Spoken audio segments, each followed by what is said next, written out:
ये कहानी फ्रेडी की है, जो अपने परिवार से मिलने पेरिस से इंग्लैंड जा रहा था। उसने अपना बैग बांधा और एयरपोर्ट पहुंच गया। उसने अपनी टिकट ली और हवाई जहाज में बैठ गया। वह बहुत खुश था। वह हवाई जहाज में बैठा अपनी छुट्टी का सपना देख रहा था। उसने अपनी घड़ी की में और देखा। सुबह के 1:15 का समय था। उसे खिड़की से नीचे की और देखा। उसके नीचे एक बड़ा शहर की रोशनियां जगमगा रही थी। वह इंग्लैंड के रास्ते पर था। उसे मैप को देख और सोचा कि मैं समय पर पहुंच जाऊंगा। वह खुश होते हुए अपने परिवार के साथ एक अच्छा नाश्ता के विषय के बारे में सोच रहा होता है कि उसी समय उसको अपने सामने आकाश में तूफानी बादल दिखे। वे बहुत बड़े थे। वे उसके सामने काले पहाड़ से लग रहे थे। तभी पायलट ने घोषणा की कि सभी यात्री अपने सीट बेल्ट लगा कर रखें, क्योंकि जहाज में इतना पेट्रोल नहीं है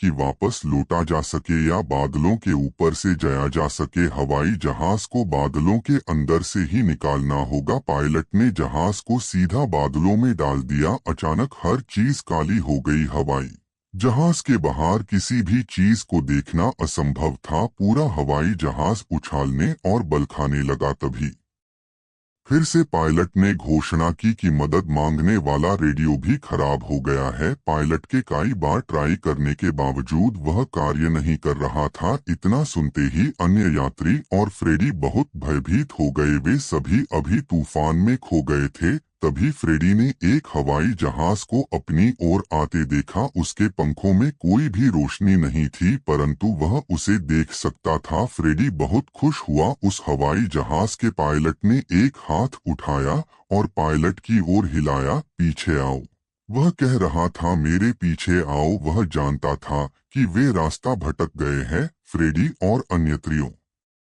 ने सोचा कि वह हमारी सहायता करने की कोशिश कर रहा है। उसने अपना हवाई जहाज उत्तर की ओर मोड़ा ताकि पायलट को उसके पीछे चलने में आसान हो। फ्रेडी को बहुत प्रसन्नता हो रही थी। आधे घंटे तक उसका पीछा करते करते हमारे हवाई जहाज में केवल 5 से 10 लीटर की पेट्रोल ही शेष थी। लेकिन तभी उस अजीबोगरीब हवाई जहाज ने नीचे उतारना आरंभ कर दिया। अचानक से सभी बादलों से निकल आए और उनके सामने रोशनी की 2 लंबी कतारें दिखीं। यह हवाई अड्डा है। फ्रेडी व सभी यात्री सुरक्षित। ये सभी ने ऊपर की ओर देखा, लेकिन वहां कुछ भी नहीं था। सभी हवाई जहाज से उतरकर नियंत्रण कक्ष पहुंचे। वहां पहुंचकर पायलट ने एक महिला से पूछा कि वह लोग कहाँ हैं और वह दूसरा विमान कहाँ है।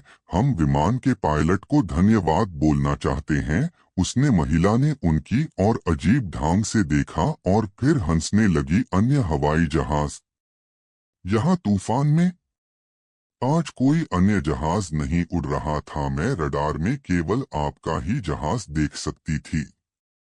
तो बिना रेडियो और अधिक पेट्रोल के हम लोगों को सुरक्षित पहुंचाने में किसने मदद की?